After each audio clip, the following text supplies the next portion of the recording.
அமைச்சரவை பொறுப்பேற்ற பிறகு முறையா தொகுதிக்கு வந்திருக்கேன். இந்த நேரத்துல ஃபர்ஸ்ட் தொகுதி மக்களுக்கு என் மனப்பூர்வமான நன்றியை தெரிவிச்சுக்கிறேன். தொகுதி மக்கள் எனக்கு கொடுத்த இந்த வாய்ப்புனாலதான் நான் சட்டமன்றம் போயிருக்கேன். என் மேல நம்பிக்கை வச்சு அவங்க வீட்டு பிள்ளையா என்னை ஏத்துக்கிட்டு அவங்க வாக்களித்து சட்டமன்றம் அனுப்பியிருக்காங்க.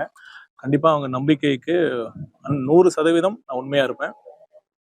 ஸோ இங்க வந்துட்டு இந்த வெற்றி, இந்த தேர்தலில் தமிழக வெற்றி கழகம் பெற்ற வெற்றிங்கிறது சாதாரண வெற்றி இல்லை, ஒரு சரித்திரத்துல இடம் பிடிக்கக்கூடிய அளவுக்கு அந்த அளவுக்கான ஒரு சாதனை பெற்ற வெற்றி.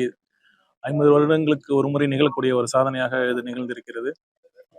பார்த்துருப்பீங்க, இந்த தொகுதியில மட்டும் இல்லை, எல்லா தொகுதியிலும் தமிழ்நாடு ஃபுல்லா மற்ற கட்சிகள் எதை வச்சு தேர்தலை சந்திச்சாங்க, நாம எதை வச்சு தேர்தலை சந்திச்சோம்.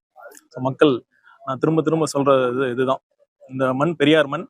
இந்த பெரியாரின் கொள்கையான பகுத்தறிவு, இந்த பகுத்தறிவோடு சிந்தித்து மக்கள் நம் தலைவர் அவர்களை, தமிழக வெற்றி கழகத்தை தேர்ந்தெடுத்திருக்கிறார்கள். அவர்களுக்கு மனப்பூர்வமான நன்றிகள். இப்ப திருச்செங்கோடுல பாத்தீங்கன்னா இன்னைக்கு அதிகாரிகள்லாம் வந்திருந்தாங்க, அவங்களோட கலந்து பேசியிருந்தோம். அரசோட ப்ரையாரிட்டிஸ் என்னென்ன இருக்கு அப்படிங்கிறது நான் எடுத்து சொன்னேன். முதலமைச்சர் நம்ம மக்கள் எந்த அளவுக்கு எதிர்பார்க்கிறாங்க அப்படிங்கிறத அதிகாரிகளுக்கு நான் சொன்னேன். அப்புறம் இந்த கூட்டப்பள்ளி ஏரி, நான் தேர்தலுக்கு முன்னாடியே பாத்தீங்கன்னா நான் என்னோட திருச்செங்கோடு தொகுதிக்கான அறிக்கையில இந்த திருச்செங்கோடு தொகுதியில் உள்ள ஏரிகள் சீரமைக்கப்படும் அப்படிங்கிற சொல்லியிருந்தோம். அந்த 3 ஏரிகளை நாங்க தேர்தலுக்கு முன்னாடி ஆய்வு செஞ்சு அதோட அந்த நீரை டெஸ்ட் லேபுக்கு அமைச்சிருந்தோம். முதல்ல ஒரு பைலட் பேசிஸ்ல இந்த கூட்டப்பள்ளி ஏரியை தேர்வு செஞ்சு இந்த ஏரியை சுத்திகரிக்கலாம் அப்படிங்கிற மாதிரி தான் நாங்கள் இங்கே வந்து ஆய்வு செஞ்சுருக்கோம். பார்த்தீங்கன்னா கூட்டப்பள்ளி ஏரியோட பாதி ஏரியில வந்து கிட்டத்தட்ட ஒரு 20-25 அடிக்கு குப்பைகள் கொட்டப்பட்டிருக்கு. அது ஒரு பக்கம் அந்த பயோமைனிங் முறையில் அந்த குப்பைகளை அகற்றுறதுக்கான பணிகள் மேற்கொள்ளப்படும். அதே பேரலா இந்த பக்கம் இன்னொரு பகுதியில் இருக்கிற ஏரி தண்ணீரை வந்து சுத்திகரிக்கிறதுக்கான நடவடிக்கை. நிமல் ராகவன் உங்களுக்கு எல்லாம் தெரியும். நிமல் கிட்டத்தட்ட ஒரு 300 ஏரிகளை அவர் சீரமைச்சிருக்காரு. நிமல், ஸோ இவரோட நிமல் ராகவனோட உதவியோட, எங்க தமிழக வெற்றி கழகத்தின் நிர்வாகிகளோட பங்களிப்போட இந்த ஏரிய தூய்மைப்படுத்தும் பணியும் பேரலா நடக்கும். இங்க இருக்கிற குப்பைகள் அகற்றும் பணியும் சைமல்டேனியஸா நடக்கும். அது மட்டும் இல்லாம இங்க இருக்கிற திருச்செங்கோடு பகுதியில் இருக்கிற முக்கிய பிரச்சனைகள், அதை பத்தி இன்னைக்கு அதிகாரிகளோட பேசணும். கலெக்டர் இருந்தாங்க, மற்ற அதிகாரிகள்லாம் இருந்தாங்க. பாத்தீங்கன்னா மழை காலம் வரப்போகுது. இங்க இருக்கிற மழை காலத்துல சாலையில ஃபுல்லா எவ்வளவு மழைநீர் தேங்கிச்சுன்னு பார்த்துருப்போம். அதற்கு என்ன தீர்வு காணப்பட வேண்டும் அப்படிங்கிறத பத்தியும் நான் ஆலோசிச்சோம்.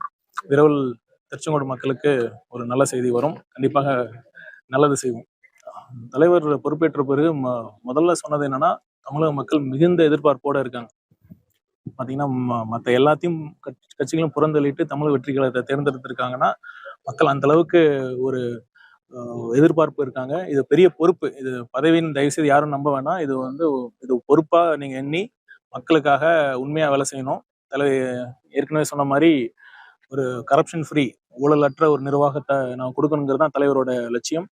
அவருக்கு சொன்னார்ல, அவரும் ஊழல் பண்ண மாட்டாரு, பண்ண விட மாட்டாங்கிறதுல ரொம்ப தெளிவா இருக்காரு. 1000 வந்து இல்ல வந்துட்டு இருக்கு, வந்துடும். எங்களுக்கு இந்த தமிழக வெற்றி கழகத்திற்கு கிடைத்த ஆதரவு இருக்கு பாருங்க. கம்யூனிஸ்ட் கட்சி, IUML, விடுதலை சிறுத்தைகள் எல்லாம் கொள்கை ரீதியாக எங்களுக்கு ஆதரவு கொடுத்திருக்காங்க. மதசார்பற்ற சமூக நீதியை கொண்ட நம்ம கட்சி தமிழக வெற்றி கழகம். இதன் அடிப்படையில தான் இந்த கட்சிகள் எங்கள் கட்சிக்கு ஆதரவு கொடுத்திருக்காங்க. குதிரை பேருங்கிற பேச்சுக்கே இடம் இல்லை, அதுக்கான தேவையும் இல்லை. பாத்தீங்கன்னா இந்த மக்களோட தீர்ப்பு ரொம்ப தெளிவா இருக்கு. மற்ற ஆட்சிகள் வேண்டாம், மற்ற கட்சிகள் வேண்டாம், தமிழக வெற்றி கழகத்தின் தலைவர் முதலமைச்சராக வர வேண்டும் என்ற தீர்ப்பு தான் இந்த 2026 தீர்ப்பு. இந்த தீர்ப்பை அந்த மக்கள் தீர்ப்பை மதித்து தான் அந்த கட்சிகள் ஆதரவு கொடுத்திருக்காங்க. அதற்கான அவசியம் இல்லை. கண்டிப்பா எங்க தலைவர் அதுக்கு அனுமதிக்கவே மாட்டார். ஊடகங்கள் ஒரு செய்தி வெளியிடும் போது அது உண்மைத்தன்மை இருக்கான்னு செக் பண்ணியாச்சும் வெளியிடணும். நான் அந்த பக்கமா அந்த அரசு பங்களா ஆய்வு செய்ய போயிருந்தேன். எந்த அளவுக்கு ஊடகத்திற்கும் ஒரு பொறுப்பு இருக்கு. இப்ப நீங்க அரசியல் கட்சிகளை எங்களை கேட்குறீங்க, அரசை நோக்கி கேள்வி கேட்குறீங்க. ஜனநாயகத்தின் 4 தூண்கள்ல ஊடகமும் ஒண்ணு. அதனால தயவு செய்து நான் என்ன கேட்டுக்கிறேன்னா, ஒரு செய்தியை வெளியிடும் பொழுது அதுல உண்மைத்தன்மை இருக்காங்கிறத தெரிஞ்சுட்டு வெளியிடணுங்கிறத கேட்டுக்கிறேன். யார் எதை பத்தி பேசுறது? இந்த தேர்தலில் என்ன பண்ணாங்கன்னு உங்களுக்கே தெரியும். திரும்ப சொல்லணுமா? இந்த தொகுதியில ஒவ்வொரு தொகுதியிலும் எவ்வளவு இது பண்ணாங்கன்னு. கண்டிப்பா அதுல அந்த ஒரு சொல்ற மாதிரி குற்றச்சாட்டுகள்லாம் முற்றிலும் தவறானது, தேவையற்றது. இந்த நேரத்துல ஒண்ணு சொல்லிக்கிறேன். பாத்தீங்கன்னா வெற்றி தோல்விங்கிறது இயல்புதான். தோல்வியிலிருந்து பாடம் கத்துக்கிட்டா அந்த கட்சிக்கு நல்லது. இதுவும் கீழே விழுந்தாலும் மீசையில மண் ஓட்டலங்கிற கதையா இத்தனை சதவீதம் ஓட்டு வாங்கியிருக்காங்க, இத்தனை சதவீதம் மக்கள் வாக்களிக்கவில்லை அப்படின்னா, இதுக்கு முன்னாடி நடந்த திமுக ஆட்சியில 100% திமுகவுக்கு மக்கள் வாக்களிச்சாங்களா என்ன? இந்திய ஜனநாயக முறை first past the post system. அந்த சிஸ்டம், அந்த ஸ்கீம் அடிப்படையில தான் இவ்வளவு நாள் தேர்தலில் நடந்துச்சு.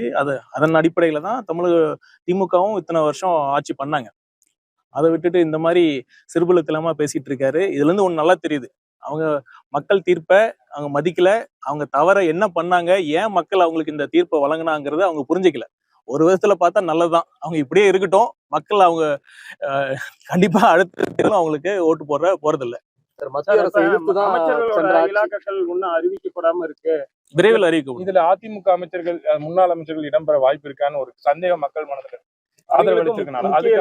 ஒதுக்கப்படும். வேலுமணி, சி.வி. சண்முகம் போன்றவர்களுக்கு முக்கிய இலாக்காக்கள் ஒதுக்கப்படும் ஒரு இதை பற்றிய முடிவு முதலமைச்சர் எடுப்பார். சார், சென்ற திமுக ஆட்சி மத்திய அரசோடு எதிர்நிலைப்பாட்டோட ஆட்சி நடத்தினாங்க. இப்ப நீங்க வந்திருக்கிற தாவேகா மத்திய அரசோடு எப்படி நீங்க இணக்கமா போவீங்க?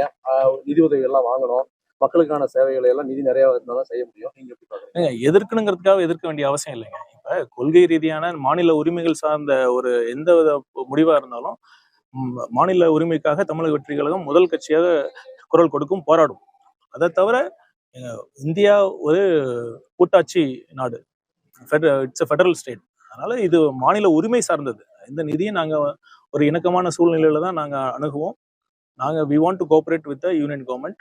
At the same time, we want to firmly assert the rights of the states. தாவேகாவில் முன்னாள் மாற்றுக் கட்சியினர் இப்ப இணையறாங்க.